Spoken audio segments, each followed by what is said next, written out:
One cup of coffee, one crossed leg, one rushed reading. That's all it takes to make a deadly mistake.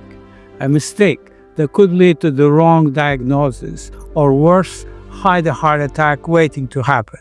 Hello friends, I'm Dr. T, board certified cardiology and lifestyle medicine. If you're checking your blood pressure at home, this video is for you.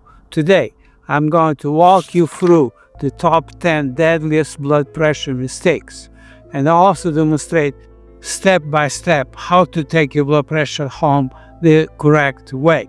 And stick around for a bonus tip at the end that most people, even some doctors, overlook. Let's jump in.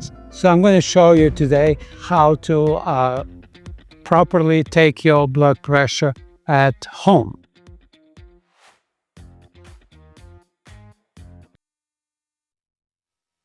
As you can see, this is a no. My arm is really dangling and not at the heart level. I'm going to also show you another mistake that people make. You do not want to have your legs crossed or your ankles crossed when you're taking your blood pressure. It will give you a falsely high number. Let's try to do it right. So I am, now my arm is on the table. My elbow is around the heart level. And my feet are flat on the floor. And I am, my back is supported on the back of the chair. Let's get going. So I'm going to take my blood pressure on my right arm.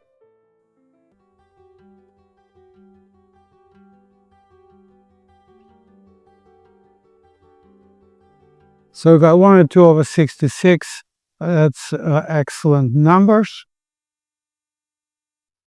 And we are going to take my blood pressure on my left arm.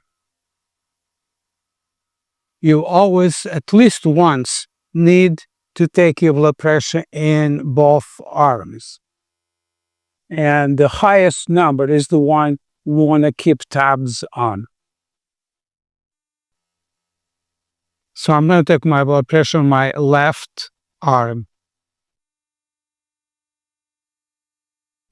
We got 120/69, pretty reasonable.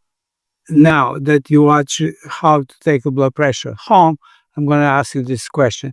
Do you think I did it right? Do you think it's absolutely correct? Well, you expect so, considering that I'm a cardiologist. However, I didn't have all the information. Pause the video and write down in the comments if you're sure I took my blood pressure correctly. Let's quickly review the 10 mistakes. Number 10, no coffee, no alcohol, no smoking or exercise at least 30 minutes before the test. Sipping coffee can kick your systolic blood pressure up to 5 to 15 points. Lighting up a cigarette can boost it by 10 points. And light activity, light exercise, even more. You want to avoid this for at least 30 minutes before exercise. And because you didn't know what I did before I took my blood pressure, really not sure if I did it right. You need to stop at the bathroom first. A full bladder can raise the systolic blood pressure up to 30 millimeters of mercury. That's enough to look like a stage 2 hypertension. Always use the restroom first. And again, you don't know if I went to the bathroom, if I emptied my bladder, so you don't know for sure if I took my blood pressure correctly. Number 8, you want to sit and rest for 5 full minutes. Even if you feel calm, your blood pressure could still be high from movement or stress. You want to sit quiet in the relaxed position for 5 full minutes before the test.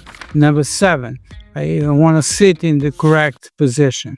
The posture matters, and here how you should sit. You want to have your feet flat on the floor. You want to have your back fully supported on the back of the chair. You don't want to have any crossed legs or ankles. Poor posture can raise the diastolic blood pressure up to 6 millimeters of mercury. So I think I did this one right. Number 6, you want to support your arm and keep it at heart level. If your arm isn't supported, as I showed you in the demonstration, if it's too low or hanging, dangling, your reading could be off. You want to rest your bare arm on a table or a pillow at the heart level. Holding it up or letting it dangle could change by 10 points. Do you want to lower blood pressure not without medications? If yes, watch this video. I'll put the link above and in the description below. Number 5, no talking, no TV, no distractions. Talking or reacting to the TV or to your phone while taking your blood pressure can raise the systolic blood pressure by up to 20 millimeters of mercury. We don't want to be using your phone. You want to breathe and relax. Even active listening can bump up your blood pressure. You want to stay still and silent until the reading is finished. Here's a question for you. How often do you check your blood pressure? Do you do it daily? Do you do it weekly or less often? Let me know in the comments below. Number 4, using the wrong cuff size.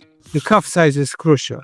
If it's too small, just give you a falsely high number. If it's too big for you, will give you the opposite, falsely low number. As a Johns Hopkins study, they looked at this particular issue, and the error margin was up to 22 millimeters of mercury using the wrong size. You want to read the sizing instruction here in your blood pressure machine and measure your arm circumference. I did this one right. Number 3, placing the cuff over clothing. Clothing under the cuff interferes with your blood pressure accuracy. Always place the cuff on the bare skin, about 1 inch above your elbow. Even a thin sleeve can distort your reading. Number 2, only measure one arm. 5 to 10 millimeter difference is common and it's normal, but more than 10 millimeters of difference between the arms could mean that you might have a blockage in the arteries going to your arm from your subclavian or your brachial artery. If you look at my readings, I had 1 or 2 on the right arm and 120 on the left. So I had 18 millimeter difference. That's because I had some blockage going into my right arm, although it's not causing me any issues at this point. So, and obviously there are exceptions. If you had a mastectomy, you want to use the opposite arm. Number 1, only taking one reading. Blood pressure fluctuates naturally. Taking one reading and calling it good, it's a huge mistake. You don't want to change your plan regarding your blood pressure based on one reading. And even when you're taking it at home, you want to wait 1 minute between readings and take a second reading. If they differ more than 5 points or more, you want to take a third reading and average the last 2. And here's the bonus that I promised you. Is your blood pressure the same all day? No. Blood pressure varies based on time, on your stress level, even on your temperature in your room, and so on. It's lowest early in the morning and highest in the afternoon, and then drops again during sleep. And you want to check your blood pressure at the same time daily, morning and evening, for 5 to 7 days to get a baseline. So let's quickly review. What you do before taking your blood pressure is very important. You want to avoid coffee, you want to avoid alcohol, you want to avoid exercise. You want to empty your bladder. You want to make sure your posture and your cuff placement is right. You don't want to do any talking or watching TV or scrolling your phone. And never settle for one reading. Getting the wrong reading could lead to the wrong diagnosis. And where your doctor to put in medications they may not need, or worse, missing a silent warning sign. If you want to find the best blood pressure monitors for your needs, watch this video, blood pressure monitors, how to choose. I'll put a link above and on the description below. And remember, your health, your most precious asset, take control. like and subscribe for more heart smart videos. I'm Dr. T. See you next video.